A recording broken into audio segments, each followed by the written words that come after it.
The energy outside Buckingham Palace that afternoon was electric. Tourists laughed, cameras clicked, and the Union Jack fluttered gently in the summer breeze. But the moment that black SUV rolled up to the gates, the crowd shifted. Out stepped Elon Musk, smiling, relaxed, flanked by a swarm of fans and lenses. He didn't come for a meeting. He came for a moment. He spotted the royal guards, stiff and silent in crimson and black, and turned to his entourage with a grin. "Let's see if we can get one of these guys to smile. Should be fun." Laughter followed. He raised his phone and approached. "Hey mate, give us a grin for the fans, yeah?" The guard didn't move. Elon leaned closer, amused. Then, a single boot shifted. A quiet but thunderous voice broke the air. "Before we reveal the full story, smash that subscribe button and tell us where you're watching from. Because what happened next silenced the whole palace. Now, without wasting your time, let's get into it." It was one of those golden afternoons Londoners dream about all winter. Warm but not sweltering. The sky a clear pale blue, with just enough breeze to make the Union Jack above Buckingham Palace dance in slow motion. The gates gleamed in the sun, tourists pressed against the railings, and the distant sounds of a street performer's violin floated through the air. Children sat on their parents' shoulders, pointing toward the palace windows. Couples took selfies under the statue of Queen Victoria. Vendors sold little flags, fridge magnets, and plastic guardsmen with wobbly heads. It was summer, it was London, and it was everything a tourist hoped for, until the rhythm changed. The crowd near the gate began murmuring, then parting. Phones went up like periscopes. A sleek black SUV pulled up to the curb, flanked by another behind it. The windows were tinted, but the crowd already knew. The voice of recognition rippled forward faster than the vehicles themselves. "Elon Musk," someone whispered. "No way! Is that actually him? Why is he here?" Out stepped the man himself, dark blazer, open collar, aviator shades, and that half smirk he wore like armor. He was flanked by handlers and followed by cameras, some clearly his own team, others just fans hoping to go viral. The palace wasn't on his official itinerary, but that didn't matter. Nothing Elon Musk did followed a script. He looked around, clearly amused by the setting. It was like stepping into a living postcard. Gold-tipped fences, uniformed guards, wide-eyed children staring up at men who didn't flinch or blink. And in that line of guards, near the center, stood Sergeant Oliver Ward. He was in his early 40s, tall and sharply built, with the square-set jaw and steel-blue eyes of someone used to being obeyed without question. His crimson tunic bore a few subtle distinctions, markings not for tourists to notice, but for those who knew how to read a soldier's story. 20 years of service, Coldstream Guards, 2 tours in Afghanistan, and not once had he ever broken formation while on public duty. Not for selfies, not for celebrities. Not even when a teenager once tried to slip a vape into his pocket. Today was supposed to be uneventful. A standard 4-hour rotation. Eyes forward, rifle steady. No sudden movements, no talking, no reaction. But Oliver noticed the shift in the crowd, how their chatter turned to a hush, how the camera phones were now pointed at something, or someone, off to his left. He didn't move his head, but he let his eyes track. He caught a glimpse of the approaching figure from the corner of his vision. Dark jacket, confident gait, a phone raised like a scepter. Elon Musk was walking straight toward him. Near the front of the crowd, a small boy stood with wide eyes, clutching a plastic model of a SpaceX rocket. His mother kept a protective hand on his shoulder, but the boy was too mesmerized to notice. To him, Musk was a real-life superhero, a man who sent cars into space and tweeted jokes to the president. The boy beamed, hoping for a wave, a word, anything. Musk didn't look at the boy. He walked up to the gate, just feet from Oliver, and turned back toward the crowd with a grin. "All right, let's see if Buckingham Palace has a sense of humor." Laughter rippled. Phones were raised higher. A few tourists looked uncertain, but no one stopped him. No one ever did. And Oliver Ward? He didn't blink, didn't flinch, didn't even breathe differently. But somewhere beneath the ceremonial stillness, something shifted. Elon Musk stepped right up to the edge of the gate, his phone already recording. His voice was casual, playful, as though this were just another tech conference or podcast appearance. But the tone didn't match the place. Not the palace. Not the man standing motionless before him. "Hey, buddy," Musk called out, flashing a grin to the crowd. "You guys ever seen one of these guys smile?" A few chuckles from tourists. Others lifted their phones, eager to catch whatever would happen next. "Come on," he said again, raising his camera towards Sergeant Oliver Ward. Just a little grin. For the internet. For science. Oliver didn't move. The line of guards beside him remained statuesque, silent crimson pillars under tall black bearskin hats. But the tension in the air began to stretch like wire. Musk turned to the crowd, playing to the gallery. "This guy's good. He's got the stone-face thing down." He leaned closer toward Oliver, lowering his voice for comic effect. "I'll bet he's smiling on the inside." More laughter, a few cheers. A teenage girl near the front shouted, "Do the robot dance!" Someone else muttered, "He's pushing it!" Musk took a step closer, now just a few feet from the guard. His phone was still up, recording every angle. He adjusted his grip, clearly lining up a selfie with Oliver in the background.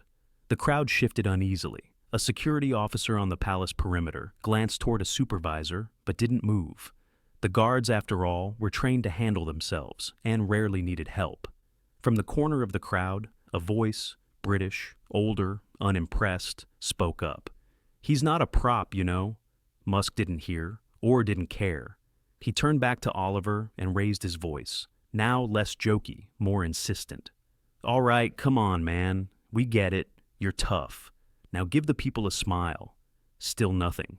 So Musk did what too many before him had done when faced with silence they didn't understand. He tried to force a reaction, lifting his hand, not in threat, not aggressively, but casually, almost mockingly. He reached toward Oliver's shoulder, not to touch, just to hover, just enough for the camera, enough to show the world that he, Elon Musk, had broken through the mask. The crowd inhaled. A woman near the rail whispered, "Don't!" Too late. The moment Musk's hand crossed the invisible line, the sacred line of the Queen's Guard, the air cracked like ice under pressure. Oliver Ward moved. It was a single step, a sharp, deliberate shift forward. His boot struck the stone with a force that echoed against the gates and into the breathless crowd. Elon Musk froze. Oliver raised his head, not to glare, not to intimidate, but to deliver a warning that came not from emotion, but from duty. Do not touch the guard. His voice wasn't loud, but it was clear, clipped, commanding, British steel wrapped in velvet, the kind of voice that made a battlefield fall silent. Musk blinked, laughed nervously, tried to say something clever, but nothing came out. All around the phone stayed up, but no one spoke, no one laughed. Even the tourists who'd cheered him moments earlier now stared in rigid silence, uncertain where to look. A nearby security officer subtly stepped forward, but there was no need. Oliver didn't move again. He returned to position, rifle at the ready, eyes forward, as if nothing had happened, but everything had changed. Musk looked around, then slowly lowered his phone. The crowd hadn't turned hostile, but they weren't on his side anymore, either. The mood had shifted, and it wasn't in his favor.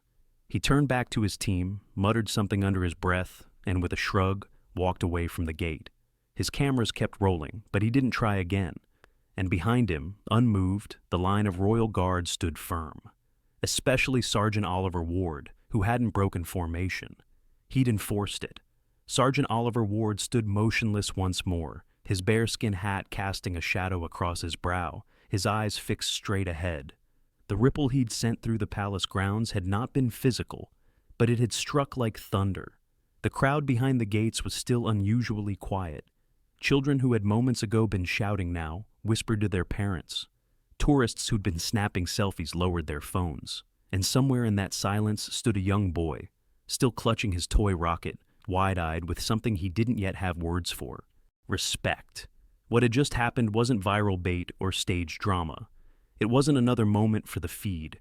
It was something ancient, something grounded in duty, sacrifice, and the quiet weight of history. Oliver didn't dwell on it. That was not his job. But somewhere in the back of his mind, the memory of another silence flickered. A different uniform, a different desert, a patrol in Helmand province when everything went still just before the ambush.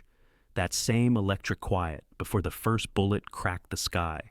Back then, he was Corporal Ward, younger, leaner, eyes wide. He'd survived that day, barely. But his best mate, Cal, hadn't. Cal had cracked jokes through the worst of it, laughed through blood, the kind of laugh Oliver still couldn't forget, the kind that made your ribs ache from guilt years later. It was Cal who always said, "Don't mistake quiet for weakness, mate. The ones who don't talk, they're the ones you want at your back." And now, all these years later, Oliver's silence was the most powerful thing on the entire palace grounds. Behind his stillness was training.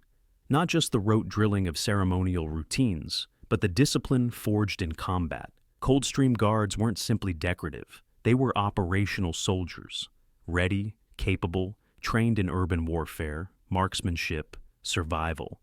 The silence wasn't just tradition, it was restraint, controlled authority. And when restraint gave way, when a step was taken or a voice was raised, it was always for a reason. Oliver had seen enough tourists try to test the line. Some barked, some danced, some even dared to poke at the guards like statues in a museum. Most were dealt with by presence alone. Occasionally, a warning bark, sharp and cold. Rarely, a step forward. And in extreme cases, action. But this moment had been different. This wasn't a drunken college student. It wasn't a bored teenager.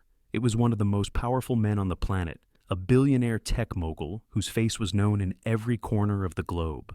A man used to being listened to, used to getting a reaction.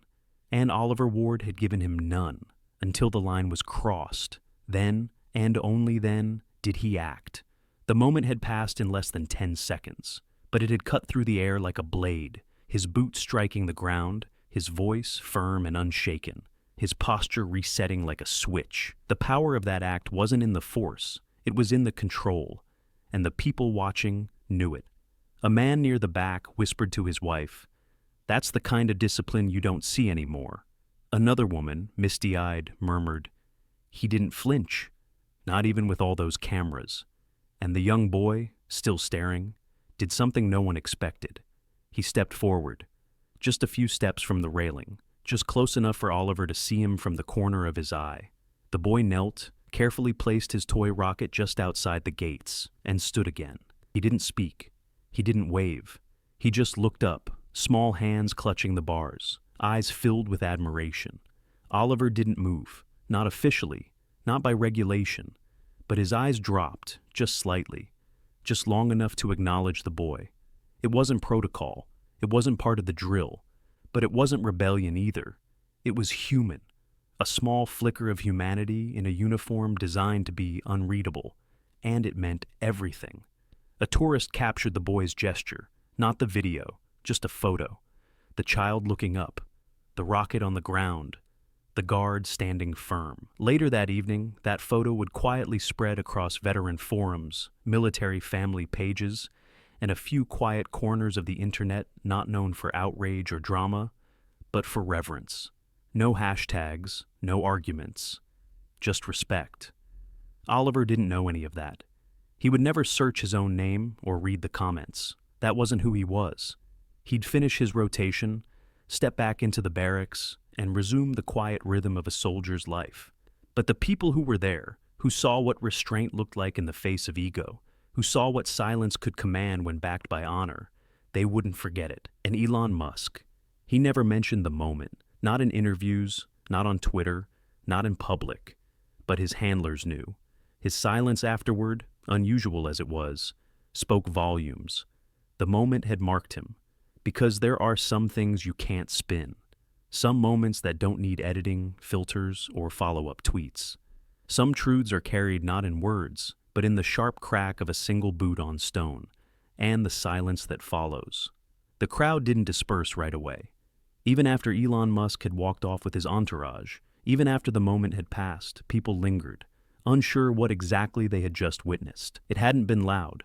There hadn't been a scuffle or shouting match. But the feeling that hung in the air was unmistakable. Something important had just happened. A woman near the front dabbed at her eyes with a tissue, murmuring, "That man never even blinked." You could feel the weight of it. Others whispered softly to each other, exchanging glances not of amusement, but of something deeper. A reverence that had arrived so suddenly, it left them almost disoriented.